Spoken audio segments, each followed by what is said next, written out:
বন্ধুরা, welcome back to my channel. তোমরা কেমন আছো? আশা করছি ভালো আছো। আমি তো ভালো না, তোমরা জানোই তো। দেখো, আমি স্নান টান করে শুয়ে আছি, একটু ফ্যানের নিচে, চুলগুলো ভিজা, শ্যাম্পু করেছি তো শুকাবে। আর আমি আজকে যাচ্ছি বাড়িতে, তো বাপের বাড়ি যাচ্ছি, বর আমি ছেলে।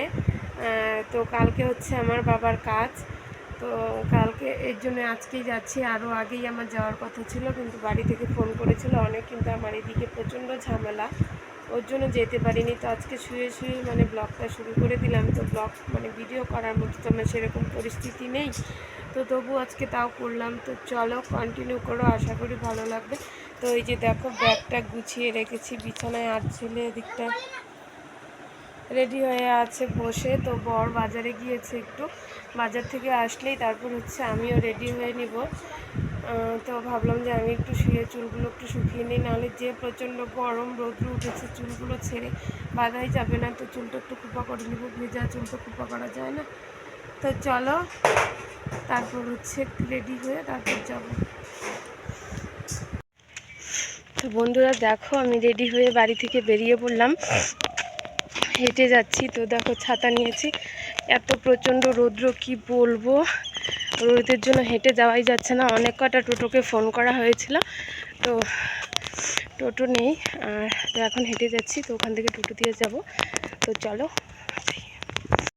তো তারপর দেখো বন্ধুরা, আমি এদিকটা বাসে উঠে গিয়েছি, তো বাস ছেড়েও দিয়েছে, অনেকটা দূর চলে এসেছি। তো এদিকটা বর ঘুমিয়েছিল, বাসের মধ্যে ঘুমিয়ে পড়েছিল। ওই সময়ে ভিডিওটা আমি করে নিয়েছিলাম একটু। তো বর থাকলে তো আমি সেরকমভাবে ভিডিও করি না, তোমরা সবাই জানো।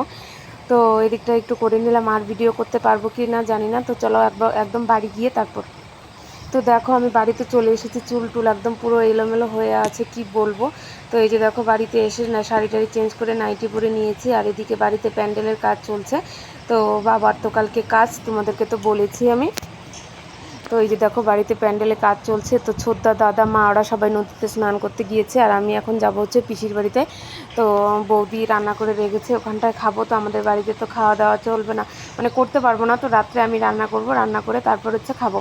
তো চলো, আমি এখন পিসির বাড়িতে যাই। আর এদিকটা তো প্যান্ডেলের কাজ মোটামুটি হয়ে গেছে, আর ওদিকটা বাইরের দিকটা যেখানটা খাওয়ার প্যান্ডেল করবো ওখানটায় আর কি সব কিছু করছে কাজ আর কি। তো চলো পিসির বাড়িতে যাই, খাওয়া দাওয়া করে এসে তারপর আসবো। তো তারপর পিসিবাড়ি থেকে খাওয়া দাওয়া করে, পিসিবাড়িতে খাওয়া দাওয়া করতে গিয়েছিলাম বিকেলবেলা। ওখান থেকে এসে সন্ধ্যাবেলায় তো দেখো, এদিকটায় চা বসিয়েছি আমি। তো আসাম থেকে আমার কাকু, কাকি, ভাই, বুনু টুনু সবাই এসেছে। তো এই যে দেখো, আমি চা করছি ওদের জন্য। আর আমার অবস্থাটা দেখো, কি পরিস্থিতি, একদম কালো ভূত হয়ে আছে।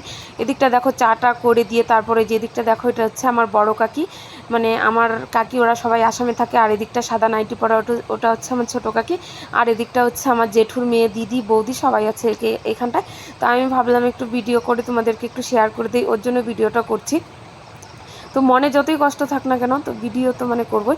তারপর দেখো, এদিকটা আমি রান্নাবাড়া করে নিয়েছি। তো দিদি ওরা হেল্প করেছিল, আর এদিকটা দিদি ওরাই খাওয়া দিচ্ছে। তো আমি বসে আছি, বসে একটু আমি ভিডিও করে নিয়েছি। তো আজকের ভিডিওটা বন্ধুরা আমি এখানেই শেষ করছি। তো তোমাদের ভিডিওটা কেমন লেগেছে কমেন্টে জানিও। দেখা হচ্ছে নেক্সট ভিডিও, কালকে বাবার কাজ হবে, তারপর নেক্সট ভিডিও আসবে।